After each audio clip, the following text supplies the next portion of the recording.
I'm Robert Creamer. I'm in the photography department. I teach ARTD 114, which is the basic class, and I teach the ARTD 250, which is the advanced class, and I'm the advisor for the photography club. I've traveled with photography in almost 3 different ways. I've taught photography.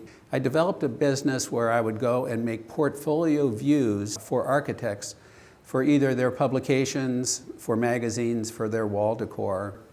And I'm also an artist. Over the years, all 3 of those have kind of dominated my life. I became interested in photography through a friend of mine. He was a photographer for a college paper and yearbook. He had a fabulous 35mm camera.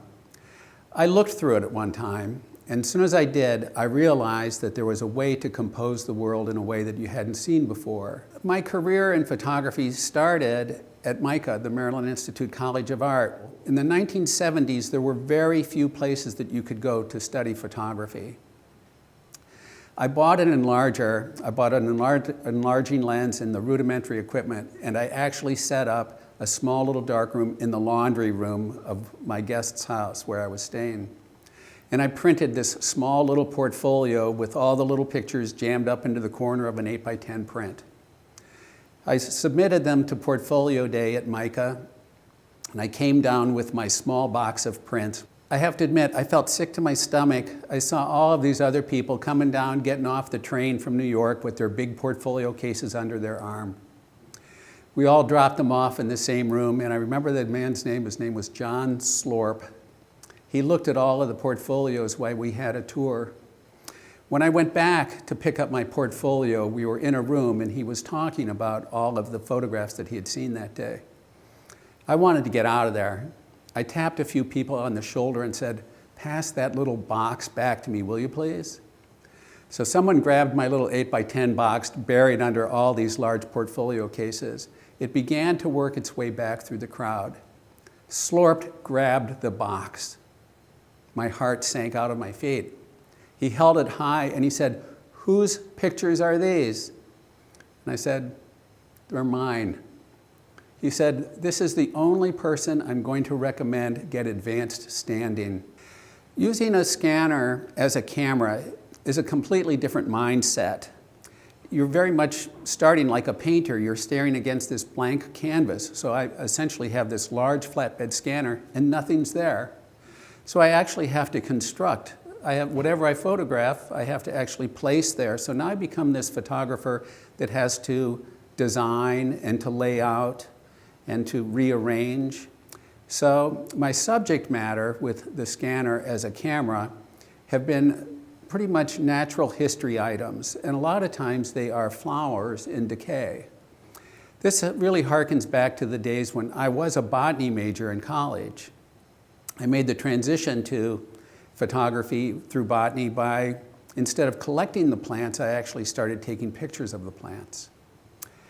My most notable achievement really falls maybe into 2 of those categories.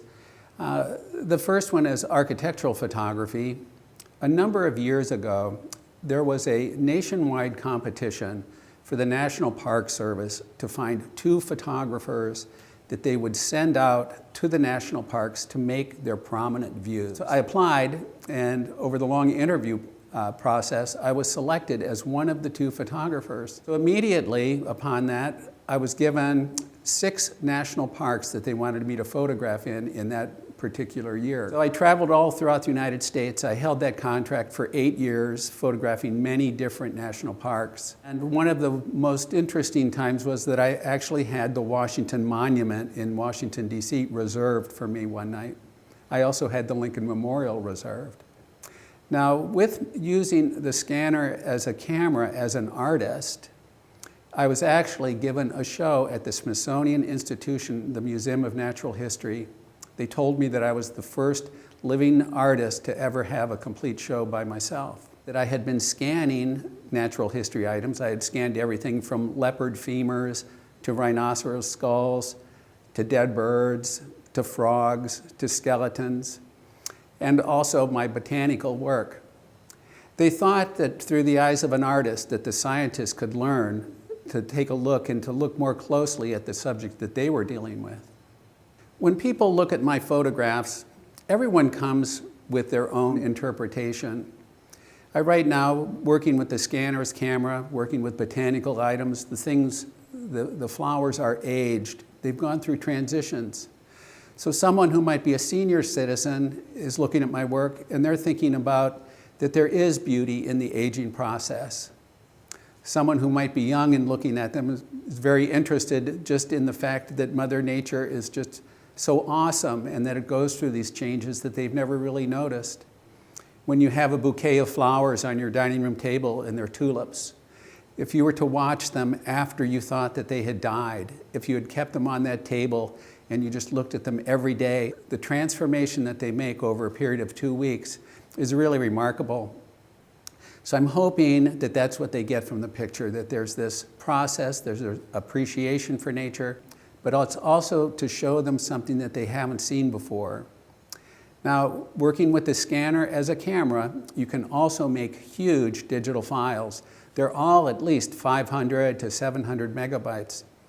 I make very large prints for exhibitions.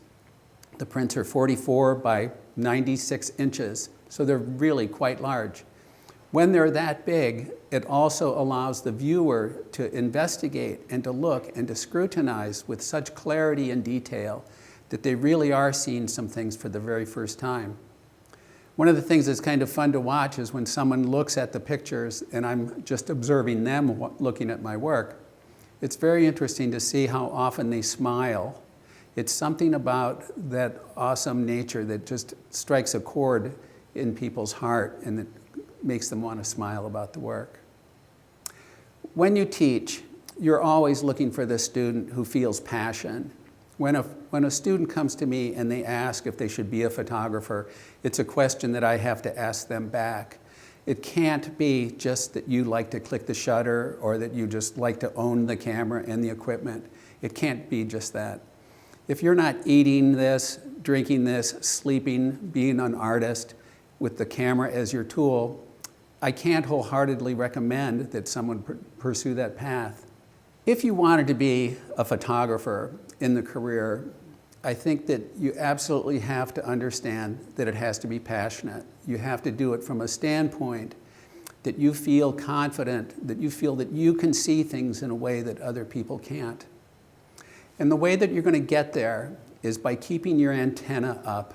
When someone tells you something or when someone offers you an avenue, when someone says to you, you might want to think about this, you might want to look at this person's work, my students need, as an obligation, to follow through with those things. I can impart a lot of things. I've seen a lot of things. I've been on that path. You have to realize that if you do choose this path, that you become more than just a photographer. You have to be your own web designer. You have to be your own accountant. You'll end up doing your own taxes. You'll do your own marketing strategies. So you'll really be wearing a lot of hats. Under those circumstances, you have to take all of your studies seriously. You think that math might not be important. You think that communication or English might not be important. But all of those things are going to tie in some small little component part that's going to make your occupation really work.